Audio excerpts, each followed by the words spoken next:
Guys welcome to IS point. This is Aditi Pandey. तो कल तक हम लोगों ने पढ़ा था कि किस प्रकार से कच्चे माल का आयात हुआ, निर्यात हुआ और उसके पश्चात उन्होंने किस तरीके से काले गोरे इन सब में भेद किया। जो होटल्स लगते थे उन पे उन लोग आना मना होता था और ये जो नस्ली एक तरह से फ़र्क था ये और भी तीखा हो गया। 19वीं सदी के मध्य में रेलवे में फैलते नेटवर्क ने इन शहरों को शेष भारत से जोड़ दिया। नतीजा यह हुआ कि जहाँ से कच्चा माल और मज़दूर आते थे, ऐसे देहाती और दूर दराज इलाके भी इन बंदरगाह शहरों से गहरे तौर पर जुड़ने लगे, क्योंकि कच्चा माल निर्यात के लिए इन शहरों में आता था और सस्ते श्रम की कोई कमी नहीं थी, इसलिए वहाँ कारखाना लगाना काफ़ी ज़्यादा आसान था। 1850 के दशक के बाद भारतीय व्यापारियों और उद्यमियों ने बम्बई में सूती कपड़ा मिलें लगाईं। कलकत्ता के बाहरी इलाके में यूरोपीय के स्वामित्व वाली जूट की मिलें खोली गईं। यह भारत में आधुनिक औद्योगिक विकास की शुरुआत थी। उसके बाद हालांकि कलकत्ता, बम्बई और मद्रास इंग्लिश कारखानों के लिए कच्चा माल भेजते थे और पूंजीवाद जैसे आधुनिक आर्थिक ताकतों के बल पर मजबूती से सामने आ चुके थे, लेकिन उनकी अर्थव्यवस्था मुख्य रूप से फैक्ट्री उत्पादन पर ही आधारित थी। इन शहरों की ज़्यादातर कामकाजी आबादी उस श्रेणी में आती थी जिसे अर्थशास्त्री तृतीयक क्षेत्र या सेवा क्षेत्र कहते हैं। उस समय यहाँ सही मायनों में केवल दो औद्योगिक शहर थे, एक कानपुर और दूसरा जमशेदपुर। कानपुर में चमड़े की चीज़ें, ऊनी और सूती कपड़े बनते थे, जबकि जमशेदपुर स्टील उत्पादन के लिए काफ़ी ज़्यादा विख्यात था। भारत कभी भी एक नीतियों में यह एक आधुनिक औद्योगिक देश नहीं बन पाया। क्यों? क्योंकि पक्षपातपूर्ण औपनिवेशिक नीतियों ने हमारे औद्योगिक विकास को आगे बढ़ने ही नहीं दिया। कलकत्ता, बम्बई और मद्रास बड़े शहर तो बने, लेकिन इससे औपनिवेशिक भारत की समूची अर्थव्यवस्था में कोई नाटकीय इजाफा नहीं हुआ। एक नया शहरी परिवेश, औपनिवेशिक शहर नए शासकों की वाणिज्यिक संस्कृति को प्रतिबिंबित करते थे। राजनीतिक सत्ता और संरक्षण भारतीय शासकों के स्थान पर ईस्ट इंडिया कंपनी के व्यापारियों के हाथ में जाने लगा। दूरभाषीय, बिचौलिए, व्यापारी और माल आपूर्तिकर्ता के रूप में काम करने वाले भारतीयों का भी इन नए शहरों में एक महत्वपूर्ण स्थान था। नदी या समुद्र के किनारे आर्थिक गतिविधियों से गोदियों और घाटियों का विकास हुआ। समुद्र किनारे गोदाम, वाणिज्यिक कार्यालय, जहाज़रानी उद्योग के लिए बीमा एजेंसियां, यातायात डिपो और बैंकिंग संस्थानों की स्थापनाएं होने लगी। कंपनी के मुख्य प्रशासकीय कार्यालय समुद्र तट से दूर बनाए गए। कलकत्ता में स्थित राइटर्स बिल्डिंग्स इसी तरह का कार्य दफ्तर हुआ करती थी। यहाँ राइटर्स का आशय क्लर्कों से था। यह ब्रिटिश शासकों में नौकरशाही के बढ़ते कद का संकेत था। किले की चहारदीवारी के आसपास यूरोपीय व्यापारियों और एजेंटों ने यूरोपीय शैली के महलनुमा मकान बना लिए थे। कुछ ने शहर की सीमा से सटे ऊपरशाही यानी कि स्टबर्ब मुसफ़्फ़ल इलाकों में बगीचा घर, गार्डन हाउस बना लिए। शासक वर्ग के लोगों के लिए नस्ली विभेद पर आधारित भी रंगमंच इत्यादि ये सारी चीज़ें बनाई गई थी। चौरंगी में नई इमारतें टॉमस एवं विलियम्स डैनियल। मैदान के पूर्व किनारे अंग्रेज़ों के निजी मकान थे। फिर धीरे धीरे खंबा और शहर से इत्यादि बरामदे ये सारी चीज़ें बनाई गई थी। आगे चलते हैं।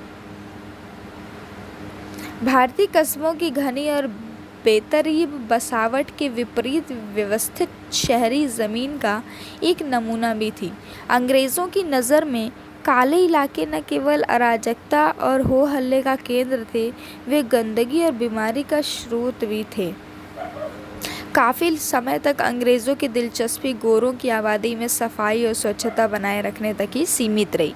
मतलब ये लोग काफ़ी ज़्यादा कह सकते हैं आप डाउन माइंडेड लोग थे कि अगर ये काले हैं तो फिर ये जहाँ रहते हैं वहाँ सफाई भी नहीं होगी, वहाँ साफ़ सफाई भी नहीं होनी चाहिए। जो गोरे लोग हैं उनके घर के पास ही साफ़ सफाई होनी चाहिए। बीमारियाँ ब्लैक टाउन से वाइट टाउन में भी न फैल जाएँ, इसलिए ज़्यादा कड़े कदम उठाना जबकि एक तो आप खुद ही वहाँ गंदगी बरत रहे हैं। अगर आपको सफाई चाहिए तो आपको वहाँ सफाई रखनी होगी ना, आप वहाँ खुद भी सफाई नहीं रख रहे हैं, ऊपर से आप ये भी एक्सपेक्ट कर रहे हैं कि वहाँ पे कोई बीमारी भी ना हो, तो ये तो गलत बात है ना। या तो आप वहाँ सफाई रखवाइए, नहीं तो फिर ये एक्सपेक्ट मत कीजिए कि वहाँ पे कोई बीमारियाँ ना हो।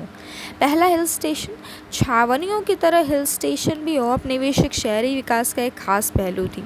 हिल स्टेशनों की स्थापना और बसावट का संबंध सबसे पहले ब्रिटिश सेना की ज़रूरतों से था।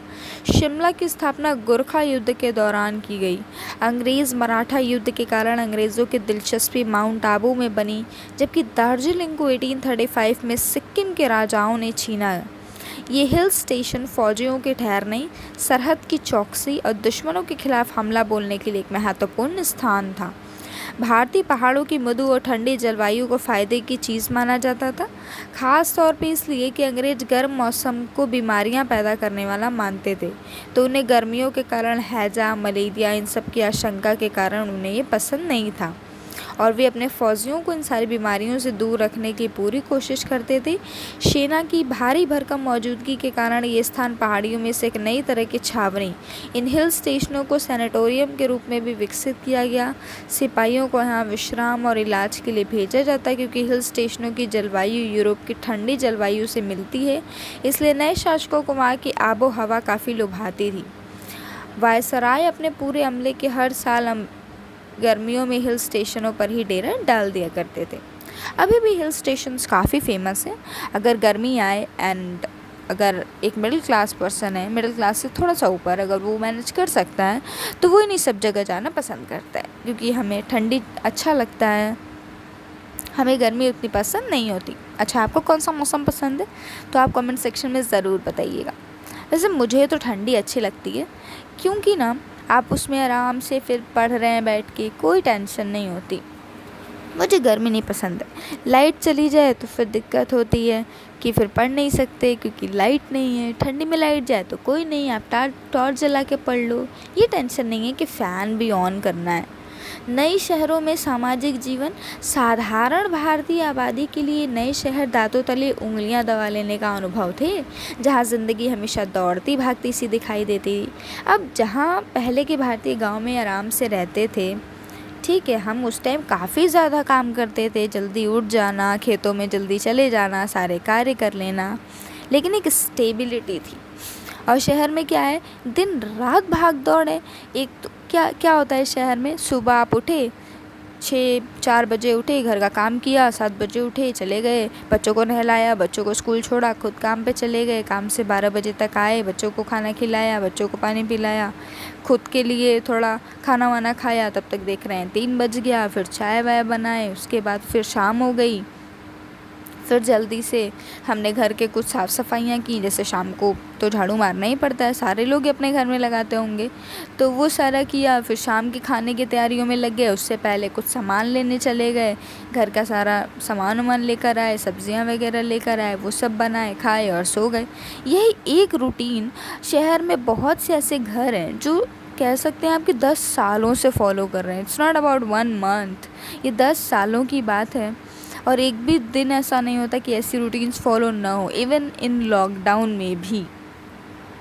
हाँ, लॉकडाउन में ये है कि लोग काम पे बहुत से लोग नहीं जा पाए, लेकिन फिर भी जो वर्क फ्रॉम होम था तो वो भी ऐसा ही कुछ था, उसमें भी तो टाइम तो आपको देना ही होगा ना। वर्क फ्रॉम होम है तो क्या, ठीक है, आप ड्रेस नहीं पहनेंगे, आप उतने अच्छे से तैयार होने में जो 1 घंटा लगाते होंगे लोग, वो नहीं लगाएंगे, बट काम तो करना ही पड़ेगा। तो इस तरीके से लोगों की लाइफ चलती है। गांव में भी ऐसा ही कुछ होता है कि अगर खेती का टाइम है तो आप 3 बजे उठ जाएंगे, खेतों में पानी डालने चले जाएंगे, फिर आराम हो जाएगा, 9 बजे तक आराम हो गया, आपने खाना खा लिया, फिर आप बैठे हुए हैं आराम से खेतों में हवा ले रहे हैं, 4-5 बजे तक आपके पास टाइम ही टाइम है, कोई उतना विशेष कार्य नहीं है।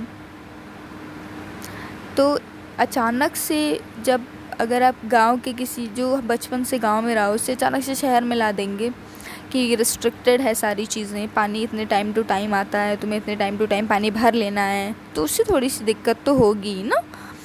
तो ये दिक्कतों का सामना इन्हें भी करना पड़ा था। तो कल हम आगे से कंटिन्यू करेंगे। Thank you for watching.